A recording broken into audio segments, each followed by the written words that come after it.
Eu não sou bom de repetição, mas vamos lá. Bom dia, meus queridos irmãos. Que a paz do Mestre se faça em cada coração dos presentes, tanto dos encarnados quanto dos desencarnados. Partindo já da consciência de que somos todos espíritos, num determinado momento, evidentemente, não estaremos mais vivendo essa diferença. A coisa vai ocorrer de forma muito natural, né? E hoje, nessa data que é comemorativa para nós, onde um determinado grupo de trabalhadores de boa vontade se reuniram e deram início ao trabalho de estudo do Evangelho do Cristo. Já se passaram apenas no nosso calendário 10 anos. Isso não é nada. Mas já foi e é o suficiente para que hoje possamos juntos mostrar, não para nós mesmos, mas para Deus, que aprendemos alguma coisa. Então, buscando nas palavras de Alberto, o que nós precisamos é simplesmente, meus irmãos, contemplar a necessidade de todos aqueles encarnados e desencarnados que enxergam nesse espaço o ponto de luz que irá resplandecer, beneficiando a toda essa área circunvizinha. A seara, a vinha, ela está ampla, repleta de trabalhos. Está faltando os trabalhadores. Então, que nos abracemos e que abracemos essa obra que é do Cristo, mas que será realizada por cada um de nós, dirigido pela espiritualidade maior.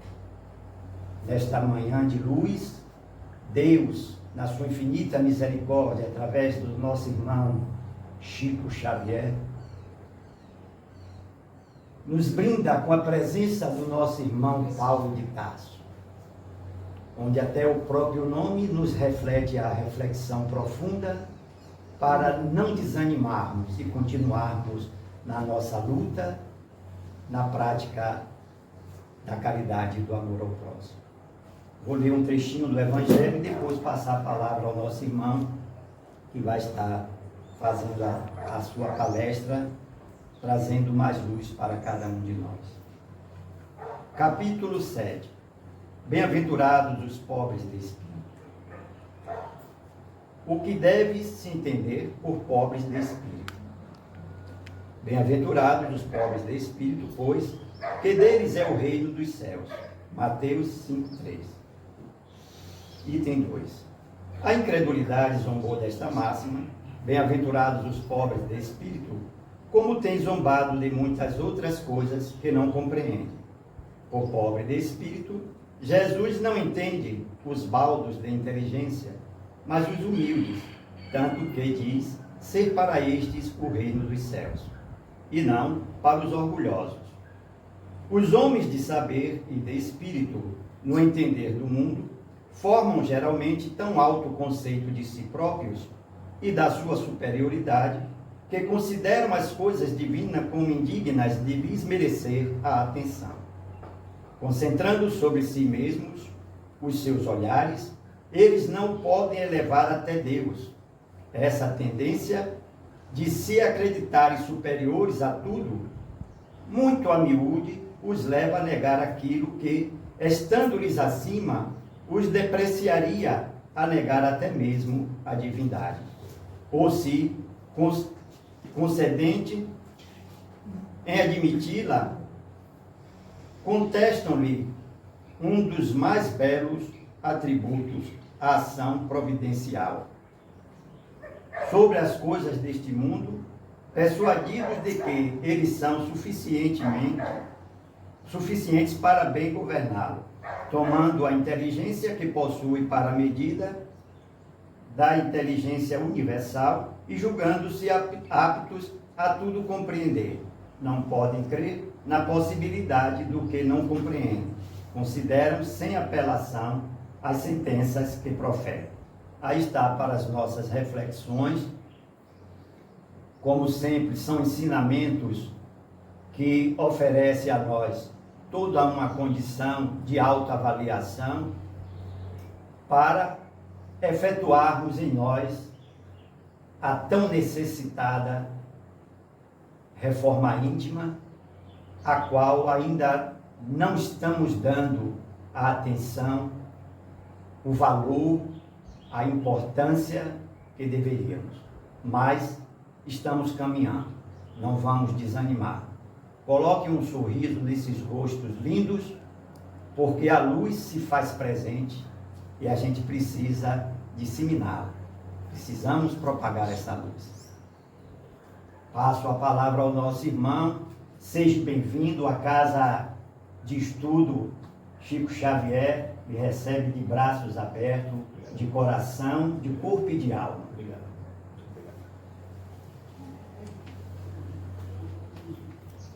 Gente, bom dia, da paz. Bom dia, Paulo. Que a paz do nosso querido Mestre esteja em nossos corações. A espiritualidade boa nos ajuda.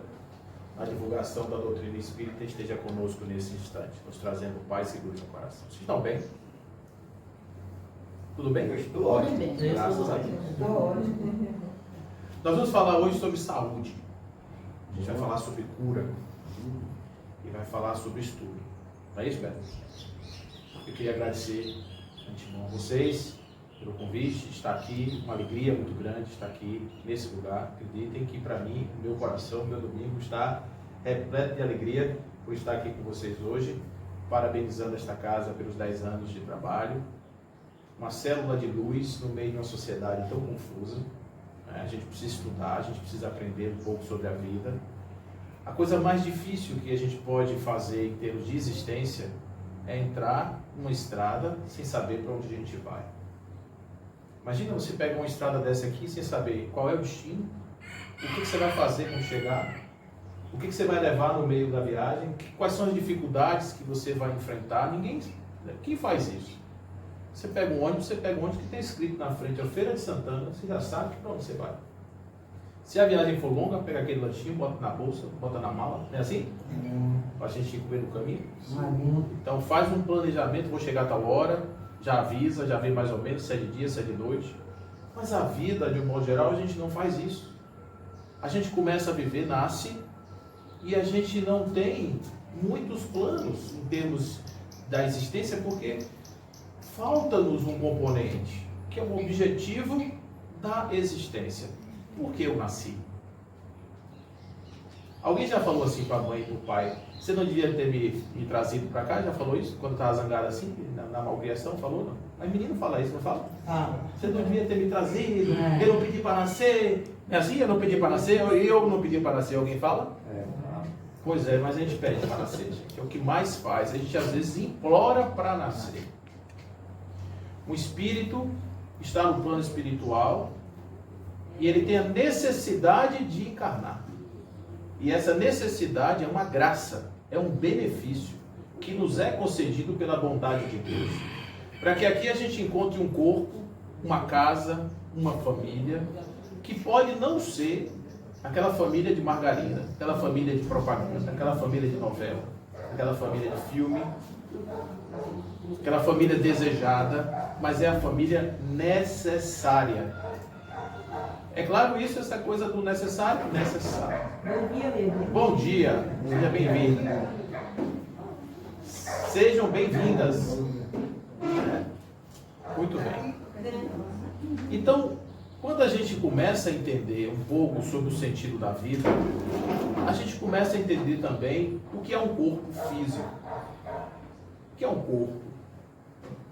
E aí, o que vocês acham que é um corpo?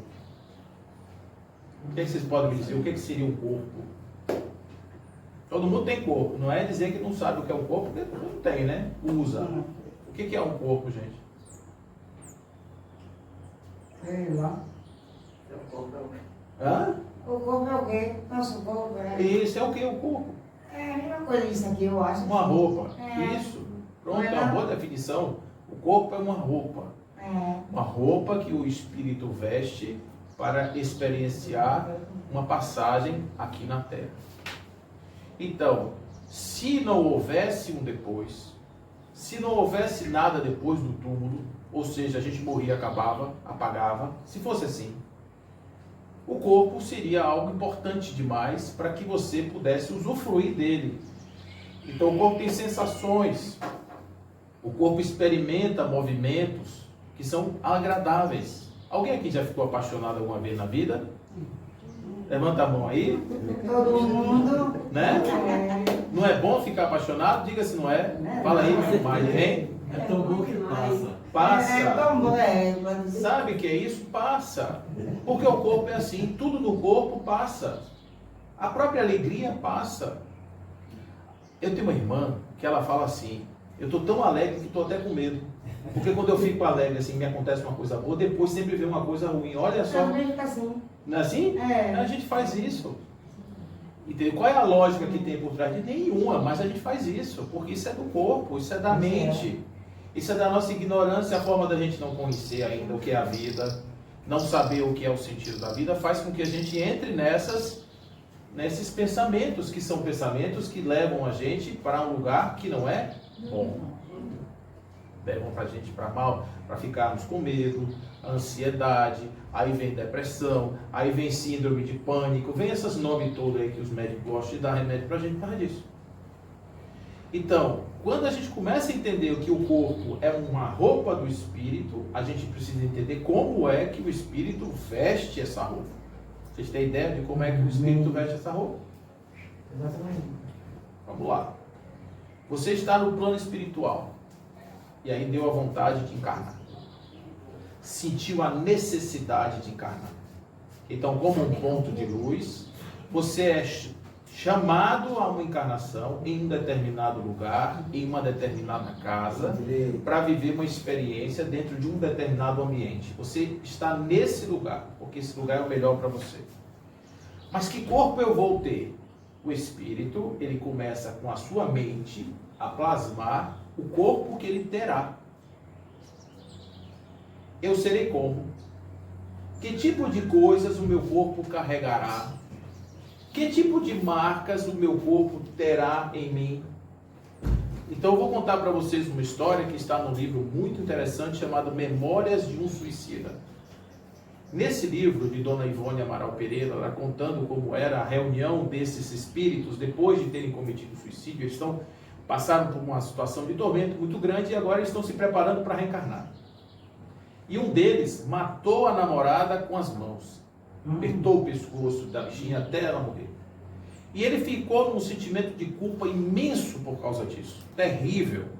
E aí o que ele fez? Ele imaginou que o braço dele fosse a causa daquela desdita. E por conta disso ele começou a imaginar que no seu corpo espiritual ele estava perdendo o braço. Então vocês imaginem que o espírito, enquanto está no plano espiritual, ele tem um corpo.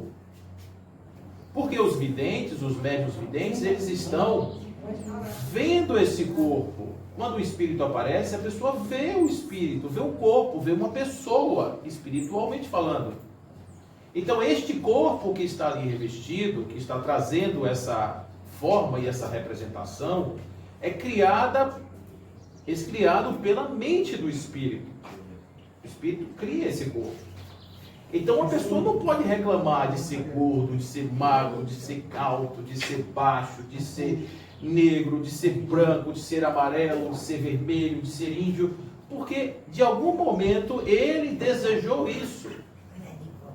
Da mesma forma que o nosso amigo plasmou um braço desaparecendo, na parte do seu corpo espiritual, que é o chamado perispírito, que é o invólucro do espírito, é a roupa do espírito, porque nós temos aqui o corpo, que é essa vestimenta externa, e temos por dentro uma espécie, vocês lembram de cirola? Era cirola que se chamava, aquela roupa por dentro, né, que vestia?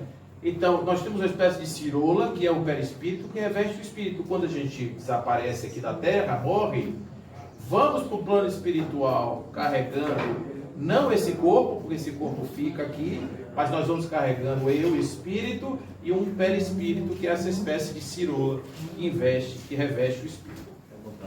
Esta roupa espiritual, boa, ela tem a possibilidade, essa roupa espiritual, ela tem a possibilidade de ser modificada. É importante vocês perceberem isso, porque isso aqui tem a ver com tudo o que nós passamos, os perrengues da nossa vida, de doença, de tudo. Todo o nosso corpo pode ser criado e é criado inicialmente pela mente do Espírito. E esta forma de representação vai ser materializada através do processo da fecundação.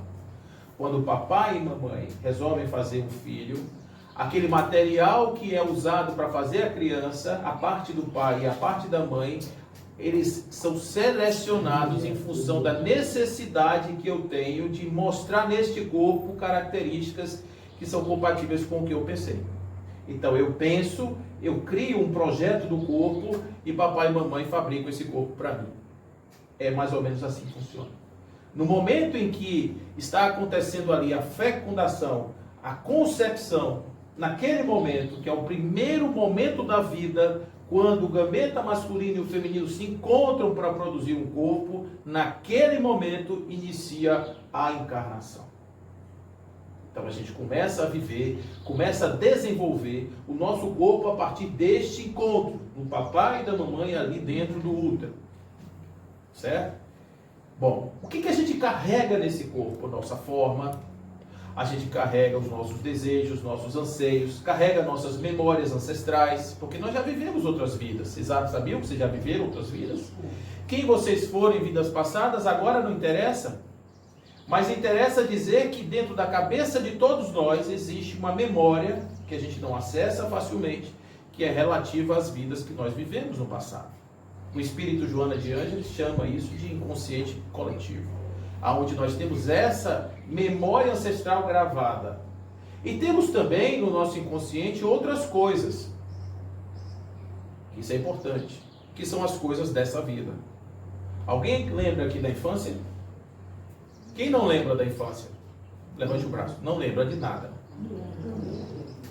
Todo mundo lembra. Eu lembro. Lembra de tudo? De tudo? Tudo também não, né? Tudo também não. Alguém aqui dá risada quando lembra da surra que tomou? Olá. Como é que você pode rir? Olha só, como é que você pode rir de uma experiência que naquele momento, quando você apanhou, você riu? Não. Né? Principalmente quando você dizia, não doeu, é que abatia mais, né? Não tinha isso? Não doeu, aí apanhava mais? Então, o que isso tem a ver com a gente? Que uma experiência, uma vez internalizada na mente, ela é nossa e a gente faz com ela o que a gente quiser. Tem determinadas experiências que são tão graves que a gente não dá conta de manipular e elas vão para uma gaveta chamada inconsciente. Elas ficam gravadas lá dentro. E a gente não tem acesso a elas assim facilmente. Quando é que a gente vai ter acesso a elas? Na hora que a gente menos espera, a gente começa a sentir um vulco aqui dentro, uma ansiedade, uma angústia, uma repulsa por algo que a gente não sabe por quê. E isso é um conteúdo inconsciente que está querendo aparecer na nossa cabeça. Uma lembrança do passado. Sabe quando é que começa a nossa lembrança dessa vida? Dessa vida. Não é de vida passada, é dessa vida. Sabe onde é que começa? Na barriga da mamãe. 6 meses de gravidez, uma criança já consegue perceber as impressões emocionais da sua mãe e de todo o ambiente que a cerca. Reage a isso, né? Reage e grava isso no inconsciente. A criança está na barriga da mamãe, ela não tem capacidade de dizer isso é certo, isso é errado. Ela não tem esse juízo, isso é bom, isso é ruim. Ela só sente o impacto do negativo, do risco, e dispara todo o seu mecanismo de proteção. Então tem crianças que já nascem com ansiedade, porque elas são estimuladas ao risco dentro da barriga da mãe, o tempo inteiro. Então é importante a gente lembrar isso, porque o processo da gestação não é só manter a criança viva para que ela saia viva.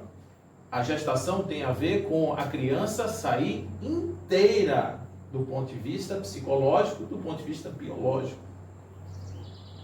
se as mães e os pais tivessem responsabilidade com isso, e tivessem compreensão do que é ser um espírito encarnado ali, jamais fariam o que agora foi feito, da aprovação de uma lei que libera o aborto com 6 meses. 6 meses uma criança viável. Hoje, com as tecnologias que tem, você faz uma criança de 6 meses viver. Comendo. Nasce e vive. Teve com 6 meses. Isso. Eu conheço. Então, isso, na verdade, é uma coisa que mostra a nossa ignorância diante do compêndio que é a vida, da grandeza que é a vida. Olha, gente, entender isso é importante para que a gente possa saber a necessidade de um cuidado especial em relação à gestação. O que isso tem a ver com a saúde? Tem a ver, que eu vou dizer a vocês, que quando a gente começa a encarnação, o espírito, ele se junta àquele corpo em formação, molécula a molécula. Bom dia. Sabe o que é molécula a molécula? Molécula a molécula é quando você, imagina o seguinte, uma pedra, a água, vamos dar o exemplo da água.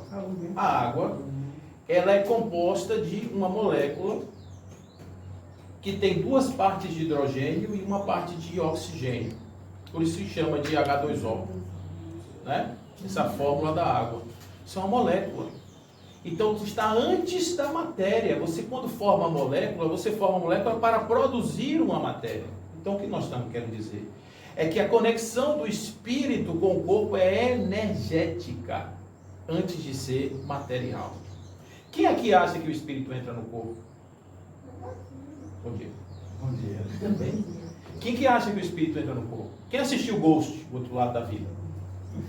É todo mundo, eu acho. Não é isso? Aí tem aquela hora que a médium recebe Sam, né? Aí ela se balança toda assim, aí Sam entra nela, né? Aí tanto que a moça vê Sam olhando para a médium, fica olhando o marido, fica vendo o marido, não é assim? Isso não acontece, gente. Na prática não é assim que funciona. Esse espírito que sou eu, enquanto corpo, eu estou vibrando no corpo, eu sou o corpo. O corpo é uma expressão de mim. Então não tem um corpo e um espírito que entra. Existe na construção do corpo um acoplamento do espírito desde o começo. O que quer dizer que tudo que o espírito sente, o corpo sente. Tudo que o espírito pensa, reflete no corpo. E o que é saúde? Saúde é quando todo mundo está tocando uma orquestra e o músico sabe a hora de entrar com seu instrumento perfeitamente naquele lugar. Isso é saúde. Então, se você chegar ali na praça e tiver uma filarmônica tocando e aquele corneteiro que não treinou direito der uma desafinada, aquilo é doença. Porque você vai saber que tem alguma coisa errada ali, naquele lugar. No corpo é assim. Então, quando está funcionando tudo bem, mas quando você sente uma dor no estômago, tem alguma coisa que não está boa. Quando você sente que a cabeça ficou doendo, tem alguma coisa que não está legal. Então, você tem aí o sintoma da doença. E a doença é resultante de um desequilíbrio do sistema do seu corpo, que começa onde? No espírito, vem para o corpo, e o corpo adoece. Porque quem sente é o espírito, que reflete no corpo. O corpo é como se fosse assim um aparelho que capta as coisas, que passa para o espírito. O espírito interpreta isso e diz, opa, isso é mal para mim, e devolve para o corpo. O corpo tem toda uma fisiologia para reagir a isso. Vou dar um exemplo aqui. Quem aqui já perdeu a cabeça? Não vale mentir. Nossa. Porque senão eu vou achar que eu estou numa colônia espiritual. Todo mundo. Então, quando você diz que não perdi a cabeça, eu estou aqui quase que eu embora. Eu digo, não, isso aqui não é lugar para mim, não. E você perdeu a sua já? Claro, muitas vezes que nunca perdeu. Então, isso não é defeito, não. Isso é uma condição nossa do corpo. Sabe por que o corpo faz isso? Vocês já experimentaram pegar um gato e apertar um gato no canto da casa? O que ele faz? O que o gato faz? Ele vem com a unha, né? Ele vem para cima de você, ele ataca, mesmo que seja um gato seu. Mas por que ele fez aquilo naquele momento? Ele está se defendendo. Vocês acham que isso só tem no gato? Isso tem na gente também. Então o que acontece quando a gente vê, você vai andando aqui no mato, aí tem uma corda ali, assim, sinuosa, no meio da estrada, uma corda.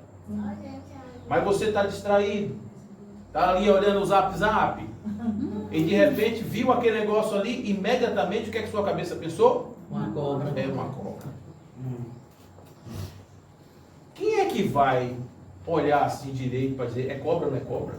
Diga aí, o que você faz na hora? Você primeiro dá um pulo. E depois você olha. Agora eu vou dar um exemplo mais. Vou dar um exemplo, não precisa ser cobra, basta ser algo que lembre uma cobra. Quem aqui tem medo de barata? Ninguém. Ah não, aqui o cara joga aqui que diz que tem medo. A mulher não disse que não tem medo de barata. Eu tenho um pouco de medo. Você tem medo de barata voadora? Voadora também. A terrestre não, né? Aqui o pessoal tem medo de rã. Rã?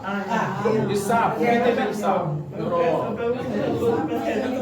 De sapo. Sapo não, amiga. Agora rã, Eu entendo porque caidura. vocês têm medo de sapo. Eu entendo porque Eu vocês tenho têm medo de medo. bicho morto. Bicho morto. Ó, medo de Olha, bicho coisa morto. dessa, é Medo de bicho morto. besteira, né? Eu conheci uma moça com 67 anos de idade que ela tinha medo terrível de barata. Se você falasse barata, o nome barata arrepiava ela toda.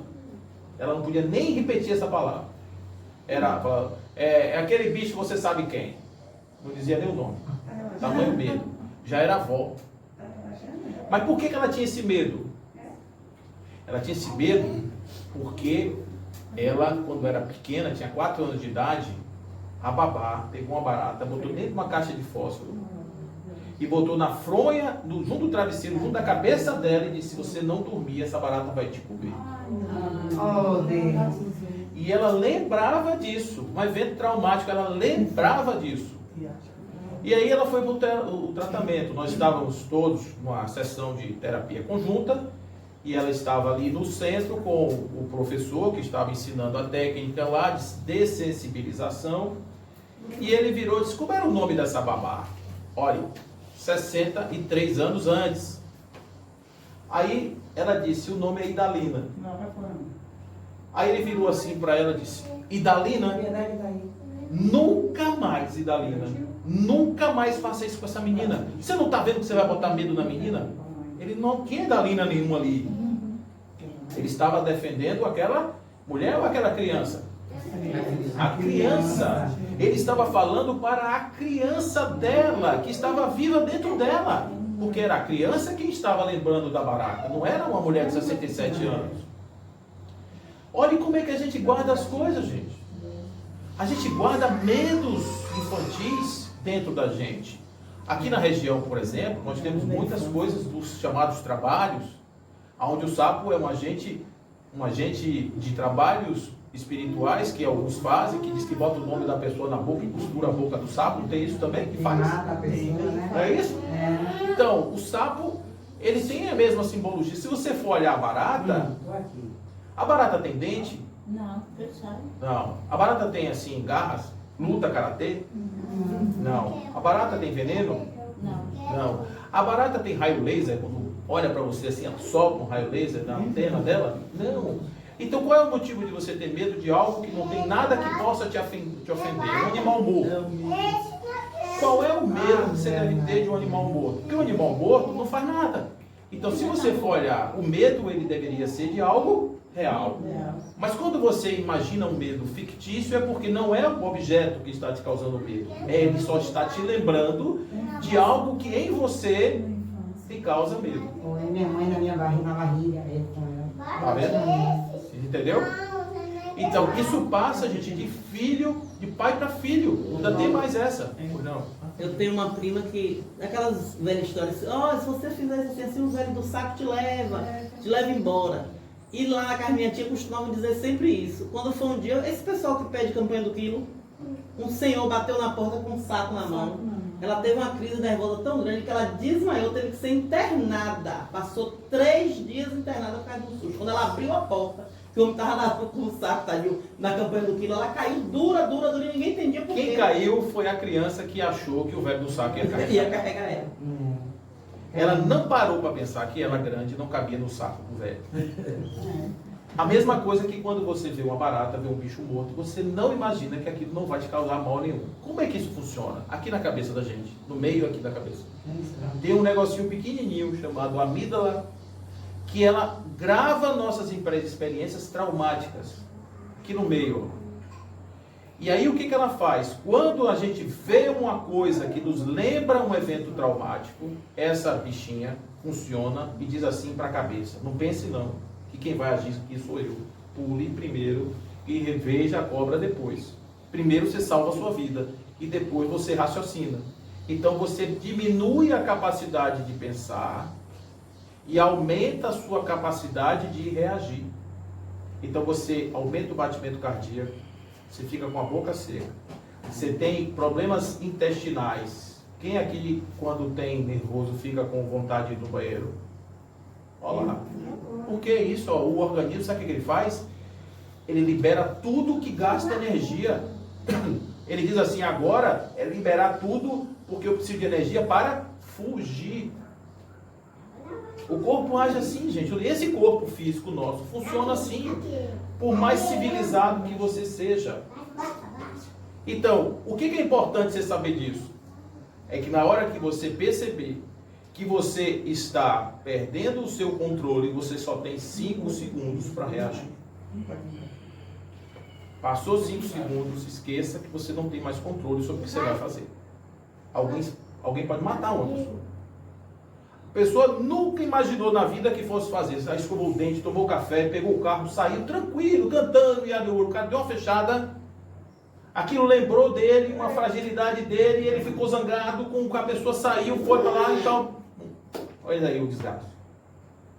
Então a gente tem que imaginar que conhecer a nós mesmos, conhecer essa fisiologia do corpo, conhecer como é que funciona essa interface entre espírito e corpo, tem a ver com saúde.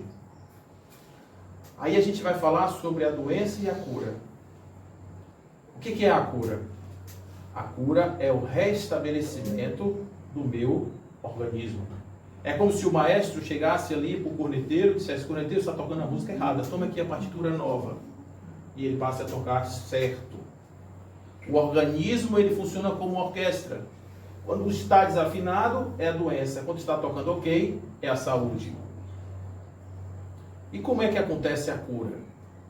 Existem, ao longo da história da humanidade, diversas maneiras de se restabelecer esse equilíbrio.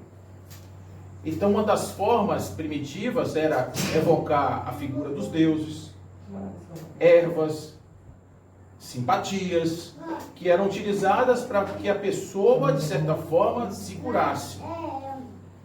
Mas quando a gente começa a imaginar a complexidade disso, quem causou a doença? Um agente externo ou um desequilíbrio da pessoa. Não é isso que a gente já viu aqui? Por exemplo, a pessoa pode quebrar uma perna, isso não tem nada de espiritual. Quebrou a perna, tem que consertar. Mas uma úlcera, câncer, doença autoimune, doença do coração, o AVC do nosso amigo ali que ele trouxe, pressão, diabetes, todas essas doenças, elas são causadas por problemas de desequilíbrios emocionais. Ao ponto de dizer que não existem doenças, existem doentes. Então, quando você vai tratar uma determinada doença desta origem, vamos supor, a pessoa está com enxaqueca por conta de uma questão nervosa, a pessoa está com ansiedade extrema por conta de um medo. Aí ela vai ali e toma um chá de uma planta aí, Camomila. de camomila. Aí ela dá aquela tranquilidade. Ela curou a ansiedade dela? Curou? Naquele momento deu uma trégua. Mas daqui a 5 minutos ela volta de novo ao seu estado ansioso, porque o estado ansioso é o estado da normalidade desse corpo agora. O que ela precisa fazer para sair dessa condição de ansiedade? Ela precisa ir à causa dela. Ela precisa dar a bronca de Dalina. Porque se ela não fizer isso, o que é que acontece? Ela não vai sair desse lugar. Não tem jeito que faça a pessoa sair desse lugar. E aí a gente vê a questão das curas espirituais. Existem doenças que podem ser causadas por agentes espirituais externos. Pode. Existem depressões que são causadas por efeitos obsessivos. Então, quando você faz uma intervenção espiritual, você pode chegar para esse espírito que está obsidiando a pessoa e dizer: irmão, não é lugar, você está aqui, vamos ver juntos, vamos aprender juntos. Por que você está fazendo isso? Vamos estudar. Olha o estudo aí de novo. Vamos estudar por que isso está acontecendo, quem é você, por que vocês estão ligados, por que essa coisa aconteceu. E aí isso vai dando uma espécie de trégua, aquele espírito vai se afastando e a pessoa recupera. Eu estou com um exemplo na minha família.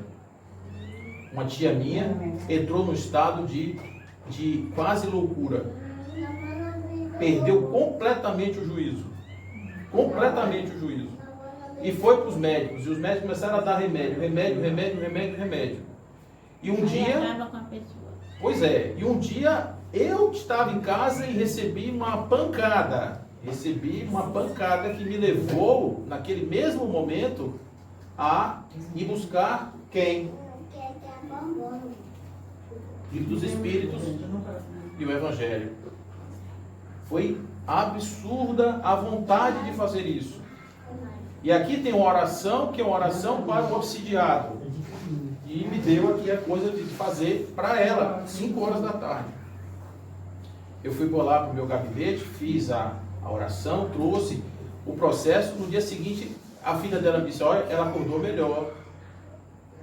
Pode ser isso, com certeza para mim, teve uma influência espiritual no processo dela pelo chamado que me foi dado. Então observe, ela naquele momento ela volta a uma condição normal. Mas aquela oração que eu fiz foi um chá de camomila. Sabe por quê? Porque o espírito que está atormentando ela, ou os espíritos que porventura estão atormentando ela, foram chamados por quem? Por ela. Pelo seu estado emocional, fragilizada, vitimizada. Ó dia, minha vida não vale nada, minha vida é uma coisa horrível, só acontece coisa ruim na minha vida, e etc. E aquele que é o espírito triste, gosta de triste. Se você chegar aqui, por exemplo, e ver ali, tocando, quem aqui gosta de música sertaneja? Essas músicas. Então você chegou ali e tem uma música sertaneja tocando, você não vai parar para ouvir? Vai. Mas se estiver tocando, diga uma música que você não gosta aí. Rock pesado. Se tiver uma bandinha de rock ali pesado e ela passar, ela não vai nem parar, ela vai fechar o ouvido, não quer ouvir. Então você veja que nós somos atraídos para aquilo que nos agrada. E é assim diferente dos espíritos? Não. Os espíritos são atraídos por aquilo que os agrada. Então, se você faz uma sessão de desobsessão numa pessoa, e essa pessoa de repente sai daqui e vai ali e continua fazendo as mesmas coisas, ela deixou um aqui e pega 2 ali na frente. Então você não tem como estabelecer processos de cura dessa forma. Porque, gente, não existe milagre. A gente gostaria muito que o milagre existisse. Mas observe o que é um milagre. Deus fez uma lei e diz assim: para Paulo, ela é diferente. Eu vou mudar a lei para Paulo, porque Paulo é bonzinho, porque Paulo faz palestra, porque Paulo é isso, porque Paulo... Então, para Paulo, eu vou tratar diferente do jeito que eu trato Dona Maria. É justo isso? Deus tratar de forma diferente os seus filhos? Não, a lei é única para todo mundo. Então, o que seria um milagre? Seria uma negação de uma lei. E como Deus não nega as suas leis, porque suas leis são perfeitas e o que é perfeito não se modifica, isso não existe. Então não existe milagre. O que existe é a natureza e nós precisamos entender a natureza para que a gente possa fazer com que a natureza haja em nosso favor. Então, quando a gente compreende como é que funcionam as coisas, a gente deixa de ser, assim, estar no fanatismo. Então, no mundo espiritual existe muito isso. de eu achar que vou ficar curado porque o espírito tal vai me curar, com todo respeito aos nossos espíritos de cura. E eu trabalho com cura. Então, não são eles necessariamente. O que eles vão fazer? Eles vão trazer uma energia para o corpo. Eles vão colocar uma energia nova no corpo. Eles vão permitir que aquela doença eventualmente dê até uma atenuada ali, por conta da energia que foi colocada. Mas o verdadeiro agente da cura é o paciente. Se ele não se colocar à disposição para mudar o seu hábito de vida e as causas que levaram àquela doença, ele não vai ficar bom como ele gostaria. Então, se eu sou uma pessoa raivosa, o que acontece com o meu corpo? Ele fica o tempo todo movimentando raiva. Aí o pobrezinho não aguenta. Se eu sair daqui e for para Salvador, pegar meu carro, botar a marcha primeira e sair só na primeira a 80 km por hora, provavelmente eu não terei um carro quando chegar em Salvador. Porque ele vai acabar todo no meio da estrada. O motor vai explodir. Porque não aguenta. Então, você pega um corpo e bota ele para funcionar em marcha alta o tempo inteiro, o que vai acontecer com esse corpo? Ele era para durar 80 anos, ele vai durar 60. Ele vai gastar como qualquer coisa gasta. Então, gente, o Espírito ajuda a nos tornar assim mais capazes de nos energizarmos para que a gente possa se recuperar de um problema de desequilíbrio. Mas não existem milagres. Os fenômenos espirituais, por exemplo, João de Deus. João de Deus fazia cirurgias interessantes. João de Deus fez uma cirurgia de um amigo meu que realmente ele teve uma sobrevida. Mas o problema dele continua. Ele não deixou de estar doente, não. Ele só não morreu naquele tempo, mas ele está doente, cada vez mais doente. Então, a gente precisa deixar um pouco, desmistificar, porque antigamente o homem não tinha conhecimento, não sabia o que era. Então, quando via uma pessoa, de repente, dava um passo e a pessoa se levantava e saía andando, a pessoa dizia, isso aqui é um milagre.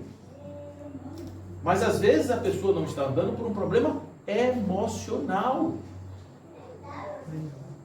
Emocional. A pessoa tem uma trava. Divaldo Franco, por exemplo, quando ele começou com a questão da mediunidade, o primeiro impacto na mediunidade dele foi a paralisia das duas pernas. Que ele ficou uns 6 meses paralisado. E aí foi um problema terrível. Sabe qual foi o problema dele? Ele ficou sem ir para a escola. E Dona Ana, que é a mãe dele, baixinha, né? Diz que ela era danada. Ela ficava olhando para ele assim, como dizendo, esse menino está fugindo da escola. Esse menino está fugindo da escola. E um dia que a médium chegou na casa dela e que deu o passe nele, e era o irmão dele quem estava ali criando aquela situação dele, que conseguiu fazer esse afastamento, ela mandou que ele andasse. Ele ficou com medo de andar, porque disse, se eu andar agora, minha mãe vai me bater, achando que eu realmente estava mentindo. Entendeu? Então isso acontece muito. Então uma pessoa que não sabe o que significa isso, diz, ó, isso aqui é um milagre, mas não é. É uma lei da natureza que está ali em ação. É bom estarmos em contato com os espíritos? Sim. Os espíritos nos ajudam, mas nós é que somos os principais agentes da nossa cura. Como é que eu posso fazer isso? Como é que eu posso viver de forma mais leve no mundo tão difícil? Você vai dizer, olha, aqui tem violência, aqui tem o traficante de droga, aqui tem a pessoa que é sabida, aqui tem a bebida, aqui tem tudo que é ruim. Por exemplo, porque todo lugar tem. Eu estou falando aqui, eu gostaria muito que aqui não tivesse, porque senão eu ia morar aqui, viu? Mas o que acontece é que, de repente, vai que tem. Estou aqui, uma hipótese. Como é que eu vou agora, nesse mundo tão desigual, tão desumano, chegar de forma humana nesse mundo? Sendo humano. Não tem outro jeito. Porque a doença do outro é do outro, não é minha. O problema do outro é do outro, não é meu. Eu posso ajudar o outro? Posso. Mas eu não posso trazer um problema do outro para mim, porque não adianta, o problema é dele, não vou fazer. Isso não é Isso eu não consigo tirar. Às vezes eu faço isso até por amor. Eu não consigo tirar. Eu só consigo replicar em mim. Porque ele continua e eu também. Quem aqui já conviveu com alguém em depressão dentro de casa? Sabe o que eu estou falando? Porque a depressão dentro de casa suga você. E se você não tomar cuidado, daqui a pouco você está também no mesmo lugar. Então é preciso ter lucidez para separar as coisas. O problema do outro é do outro. O problema meu é meu. Só eu resolvo o meu problema. O outro vai precisar de ajuda, eu posso ajudar o outro.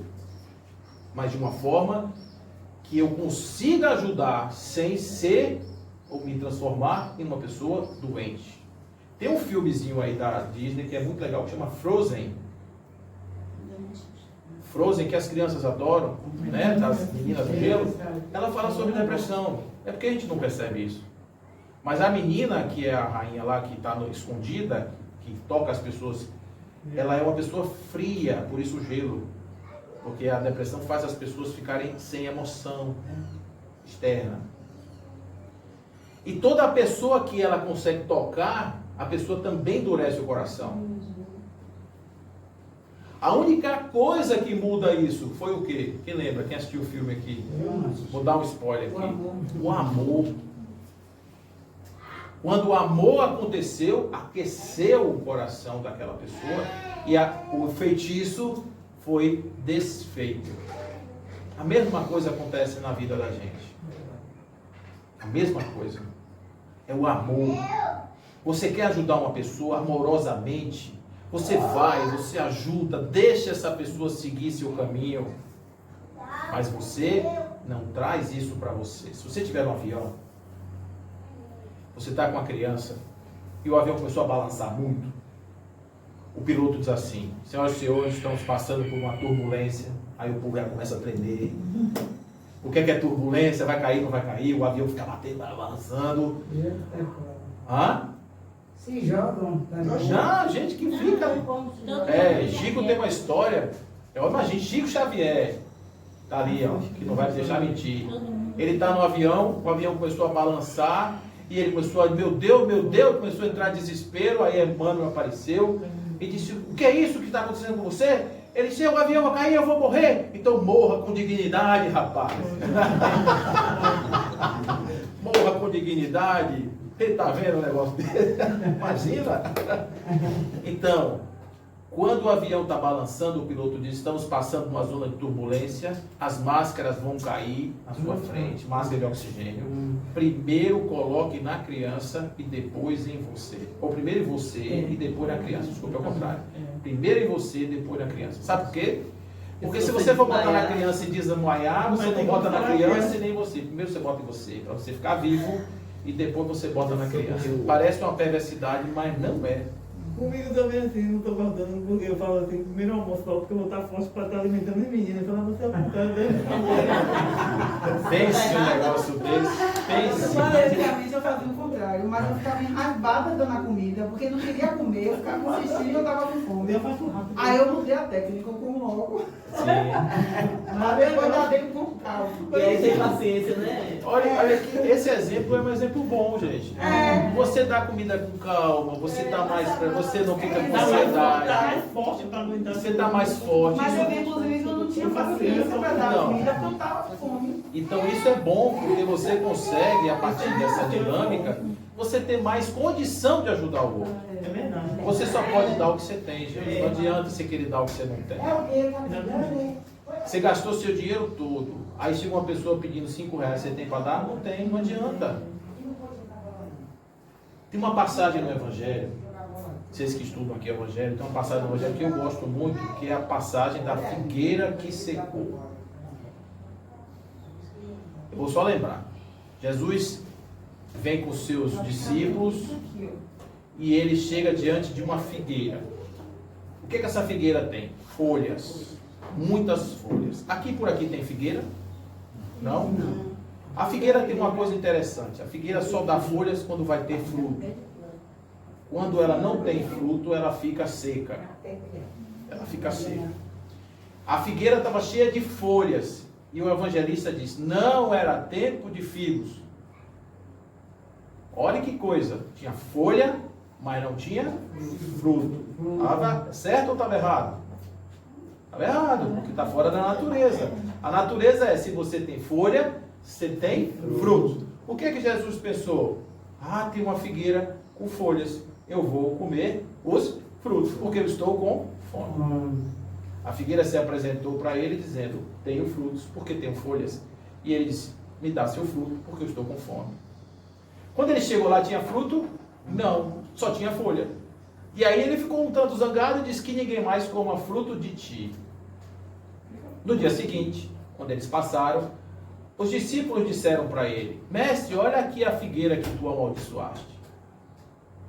E aí a figueira estava totalmente seca, esturricada. Ali, ó, só o topo. E aí ele fala da fé. Mas observe que você pode imaginar uma pessoa, um espírito perfeito como Jesus, amaldiçoar uma planta? Não é esse. A Bíblia não conta histórias. É um termo no... Isso, a Bíblia não conta histórias. A Bíblia conta figuras para serem interpretadas à luz do Evangelho. Por isso que tem o Evangelho segundo o Espiritismo. Então, o que acontece com a figueira? Quando Jesus viu a figura de algo que representava o que não era, aquilo era uma hipocrisia. Toda vez que uma pessoa se apresenta para outra, parecendo ter algumas coisas, a pessoa diz assim, eu estou precisando disso que você tem, dá para mim. E a pessoa às vezes não tem para dar. Porque essas pessoas se empavonam demais. Jesus chamava essas pessoas de falsos profetas ou de sepulcros caiados. Olha a figura. O sepulcro caiado é aquela cova, aquela sepultura toda bonitinha por fora. E por dentro tem o quê? Carne podre. O sepulcro caiado. Por fora, bela viola. Por dentro, pão bolorento. Então o que acontece? Essa figura de Jesus, o que aconteceu com a figueira? Ela ouviu o que ele falou e disse, eu não vou mais enganar ninguém. A partir de amanhã vou me apresentar tal como sou. O que ela era? Um toco esturricado. Então, quando a gente vê essas coisas que estão aí hoje acontecendo, a gente vê esse movimento todo acontecendo no mundo e as pessoas querendo se mostrar cada vez mais, mostrando uma ideia de que a gente tem que imaginar que isso causa mais doença do que cura. A aparência é muito ruim para uma pessoa, porque você termina não conseguindo ajudar ninguém, as pessoas vão se decepcionar com você e isso é muito complicado. Por isso que as casas espíritas, elas primam pela verdade. Ninguém engana ninguém. Ninguém engana ninguém. Essa semana passada eu vi uma determinada denominação religiosa, não sei qual é, não sei o nome da pessoa, não me importa, não me interessa e não faço nenhuma crítica nisso. A única coisa que ele está dizendo é o seguinte, compre um balão ungido. Balão ungido. Acho que era isso. O que era isso? Era um balão de aniversário, cheio, uma bexiga, com o ar do profeta. Não, era o balão profético. A pessoa soprava, o profeta, não era um profeta, era uma pessoa, né? Soprava, enchia o balão, você chegava em casa, soltava R$500. Ah, minha Nossa Senhora. A gente que ganhava? Não. Mas você pagava. Você pagava R$500. Aquela bexiga cheia de ar. Para soltar dentro da sua casa o ar do profeta. Oh, Deus do céu. Gente, tem gente que paga. vendendo a vassoura por R$1.000. Tem gente que paga. Isso Sabe por quê? Depende da feita. Você sabe por que tem gente que paga? Porque o desespero leva a pessoa a fazer coisas incríveis. E quando a pessoa cogita, que ainda faz mesmo assim. Faz mesmo. E outra coisa, isso não é uma coisa... Tem pessoas até que se ajudam. soltando esse ar dentro de casa. Sabe por quê? Porque ela tem fé. E na hora que ela tem fé, ela movimenta uma outra energia que não tem nada a ver com aquela bexiga, tem a ver com a mente, com o que nós estamos dizendo aqui. A mente muda tudo. Então, observe que é uma coisa ruim, que foi feita de uma forma intencionalmente ruim, mas às vezes tem pessoas que se ajudam. Mas o que eu quero dizer é que nas casas espíritas essa mentira não existe. Porque aqui somos nós. Aqui é coração e coração. Aqui é alma e alma. Aqui é a verdade que liberta, mesmo que seja mais dura. Por que existem determinados lugares que tem 1000 pessoas agora de manhã, nesse domingo, ouvindo o que alguém está falando, que nós estamos falando aqui para uma plateia de 20, 30 pessoas? Porque não é fácil fazer isso que nós estamos fazendo aqui. Se libertar dessas ignorâncias, dessa ilusão, não é fácil, gente. É muito mais fácil pagar para ter uma salvação do que trabalhar por ela. É mais fácil comprar um terreno no céu do que conquistar o seu lugar de consciência tranquila. Porque tem muitas pessoas que eventualmente não estão fazendo esse problema, porque essa situação, porque o mundo aí fora é de atração, é de diversão, é o tempo inteiro nos convidando para fora. E no entanto a vida verdadeira está onde? Lá fora ou aqui dentro? Aqui dentro, porque se esse aqui dentro não estiver prestando atenção na vida, a vida lá fora perde todo o sentido. O lugar nosso é aqui e agora. Na Europa, as grandes empresas pagam fortunas para os diretores. Fortunas. Pense uma pessoa ganhar por ano 800 mil, $1 milhão por ano de salário. É muito dinheiro, gente. Tem gente que ganha mais do que isso até. Essas pessoas estão deixando de trabalhar, sabe por quê? Elas não suportam mais o ambiente corporativo. Elas não têm condição mais de entrar no escritório para trabalhar pelo seu estado de nervos. Muitos viram viciados em cocaína, em anfetaminas, para poder suportar a pressão que é em cima deles. E as empresas estão tomando prejuízos enormes. O que é que elas estão fazendo? Elas estão pagando a monges para tirar esses executivos desses lugares e trazer para lugares como esse para eles abraçarem árvores, aprenderem a respirar. A gente não sabe respirar. A gente respira errado. Por exemplo. E muitas doenças são causadas por esse tipo de coisa. Por exemplo, quem aqui tem ansiedade? Ansiedade. Pois existe uma respiração que você passa a ansiedade. Você tem que aprender a respirar com o abdômen, por exemplo. Então, ao invés de respirar respiração de afogado, essa respiração aqui de cima, a gente respira aqui embaixo. É diferente, a fisiologia do corpo é essa, não é essa. Essa é a respiração de afogado, essa aqui é a respiração natural. Então, você aprender a respirar e se concentrar na respiração, você perde o foco da ansiedade, porque a ansiedade é medo. São coisas que a gente vai aprendendo com o lidar com o corpo, o lidar com o espírito, o aprender que existe em mim a fonte do desequilíbrio, mas existe em mim a fonte da cura. A fonte da cura. A mente é capaz de coisas incríveis. Você quer ver a coisa mais poderosa que a mente é capaz de fazer, que todas as mães fazem sem saber? Você tem um filho que está dodói e você vai no berço e pega ele, bota no colo e olha para ele e diz assim: eu gostaria nesse momento que a sua doença passasse para mim. Fiz isso tantas vezes. Existe, João diz que o amor, quando você dá sua vida pelo outro, nenhum outro mais pode haver. Então, quando você diz isso para uma pessoa e diz de verdade, isso é um passe. Isso é um passe que às vezes cura, às vezes fortalece, e a criança recebe esse impacto da mãe, desperta. Quantas vezes uma pessoa está caída ali na sarjeta, e vem uma mão que levanta, que dá um pouco de dignidade, um prato de comida, uma água, dá alguns conselhos, dá amor, e essa pessoa de repente acorda para a vida e diz assim: eu estou aqui hoje por sua causa. Porque se você não tivesse aparecido na minha vida, eu não estaria aqui. Essa semana passada, eu estive com uma senhora, ela adotou uma criança.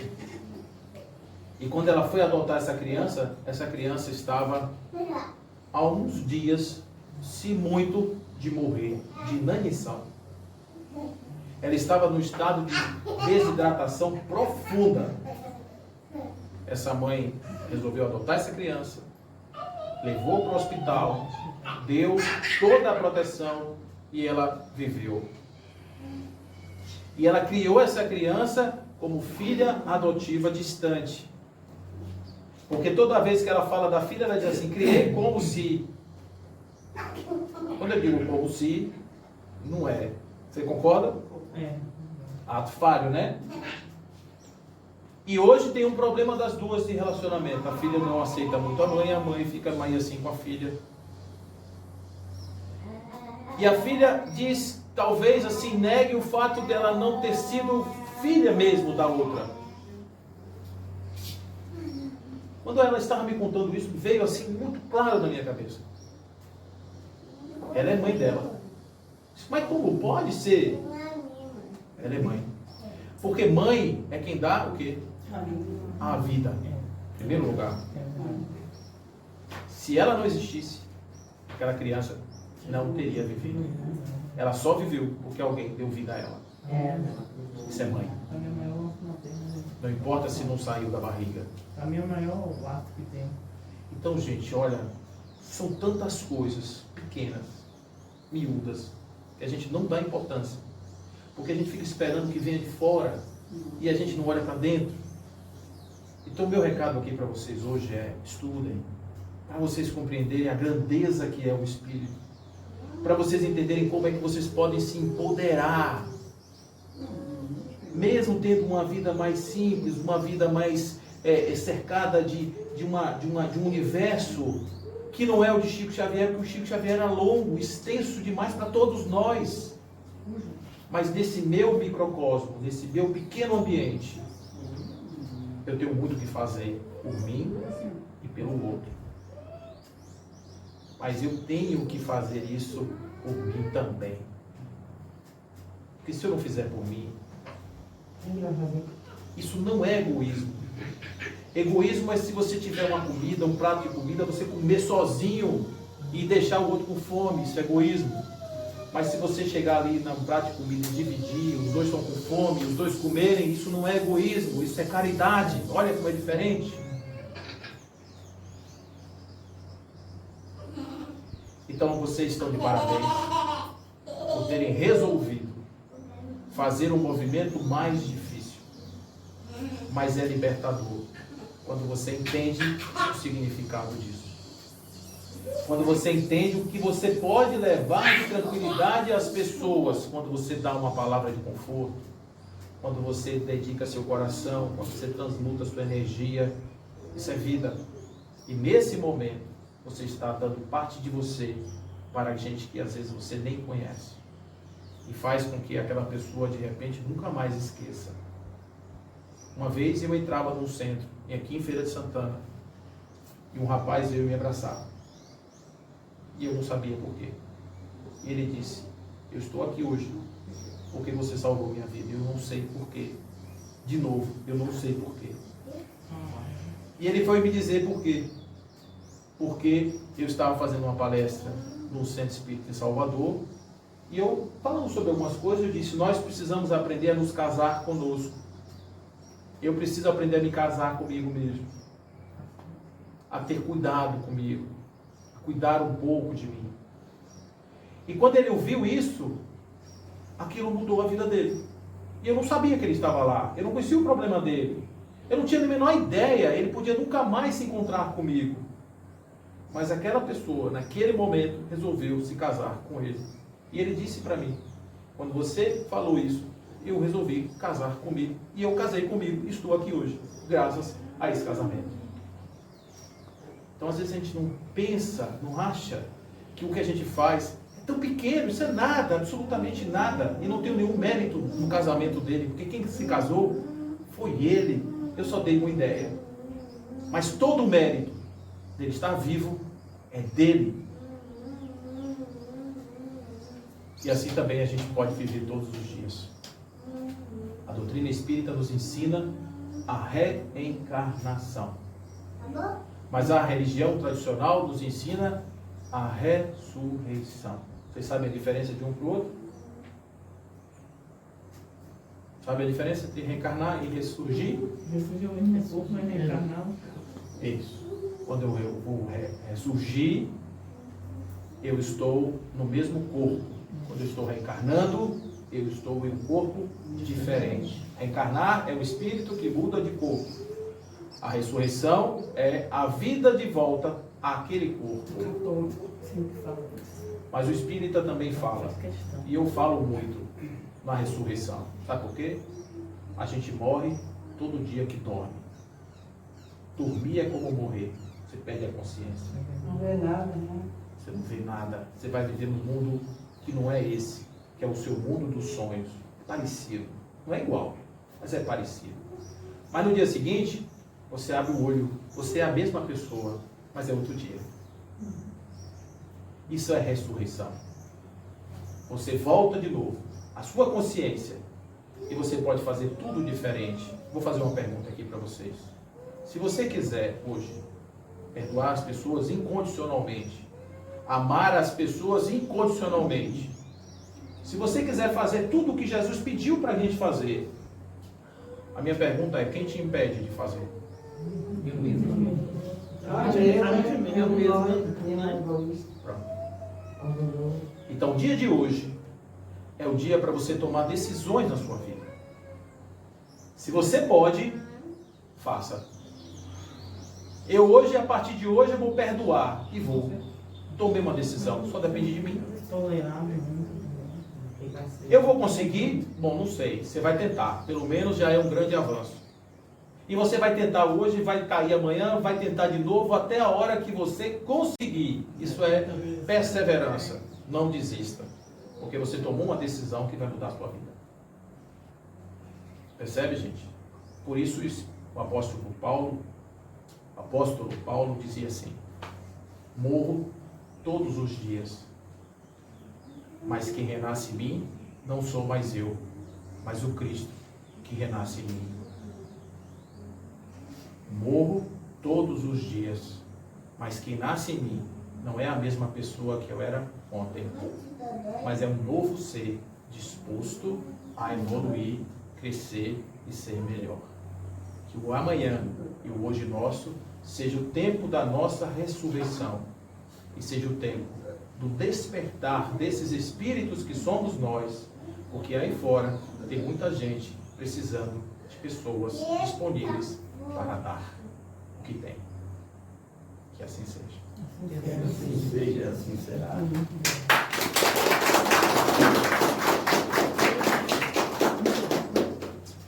Meus queridos irmãos, é perceptível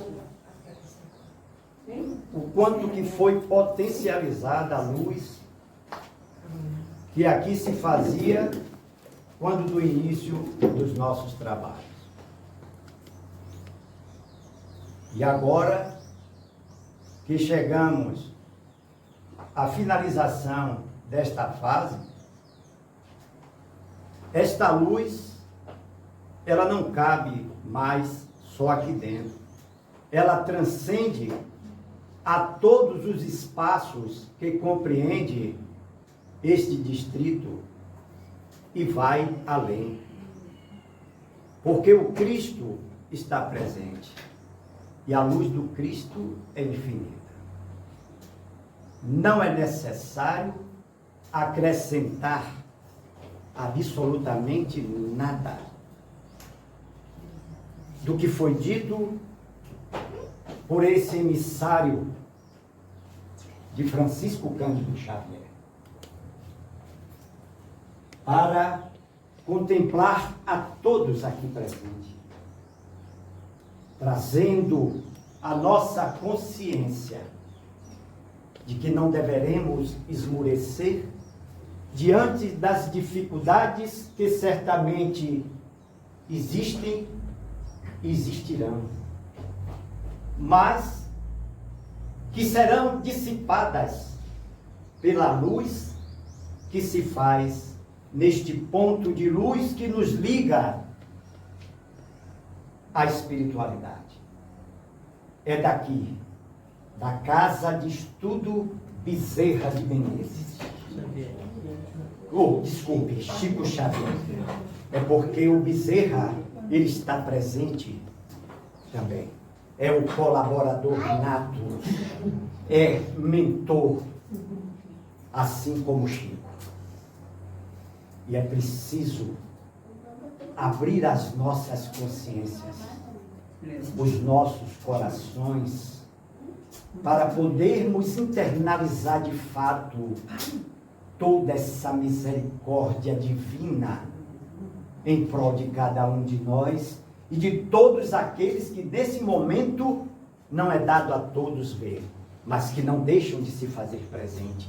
Estão aqui impregnados, disputando os espaços em toda esta área, clamando pela caridade espiritual, gente. Tudo na doutrina do Cristo converge para o amor, e o amor é a caridade. A caridade é o amor em movimento, e há muito trabalho a ser feito. Não podemos perder tempo. Precisamos realmente arregaçarmos as mangas e trabalharmos em prol de todos esses nossos irmãos que estão aqui clamando, pedindo o socorro. E é dentro desta luz que nos foi trazida nesta manhã, através dos ensinamentos do nosso irmão, falando da saúde. E eu vos pergunto, quem de nós aqui presente não é doente, não tem algum tipo de enfermidade, mas a fonte da saúde está em cada um de nós. E se está em nós, não é para usarmos do egoísmo e aplicarmos apenas a nós mesmos, mas sermos também propagadores, sermos instrumentos desta bondade divina, para que possamos alcançar aos nossos irmãos que estão aí aguardando, que saiamos do nosso comodismo, da nossa zona de conforto. Precisamos ir, gente, ao encontro do sofrimento oculto, para que possamos ajudar esses nossos irmãos, fazermos como Cristo fez, e como Cristo faz até os dias de hoje, e que fará sempre. Vamos vencer o nosso orgulho, a nossa vaidade. Vamos fazer resplandecer em nós o nosso amor fraterno. E assim é que haveremos de consolidar neste espaço de luz o centro Chico Xavier, que acolherá essas almas em sofrimentos, assim como nós, na condição de encarnados, ainda sofremos, porque não queremos ser obedientes a Deus Pai Todo-Poderoso, em nome de Jesus e da Virgem Santíssima. Sejam todos contemplados, abençoados por esta luz divina que se faz presente nesse ambiente e sempre se fará. Muita paz para todos. Encha o coração de vocês, meus irmãos, de alegria, porque este é um momento ímpar, mas ele é apenas um de muitos. Fique na paz de Deus, em nome de Jesus, da Virgem Maria e do nosso irmão Francisco Cândido Xavier. Que Deus nos abençoe.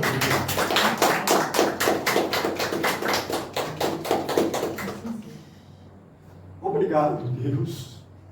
Obrigado, meu Pai. Que alegria maravilhosa. Como é bom viver a felicidade de saber que somos capazes de superarmos diferenças, de olhar ao outro e enxergarmos a nós mesmos, de poder participar desta casa, de contribuir com amor, de fazer acontecer o que estava previsto há 10 anos atrás.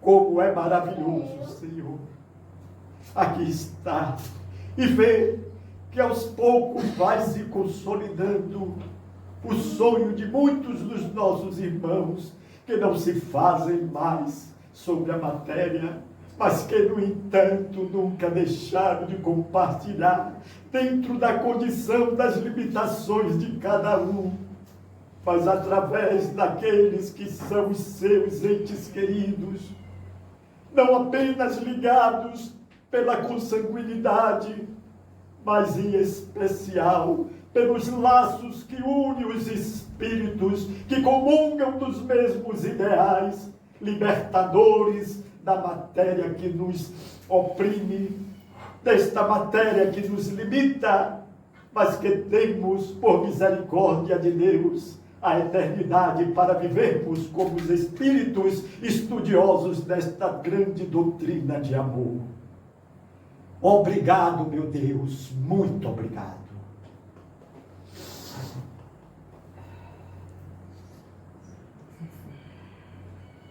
Muito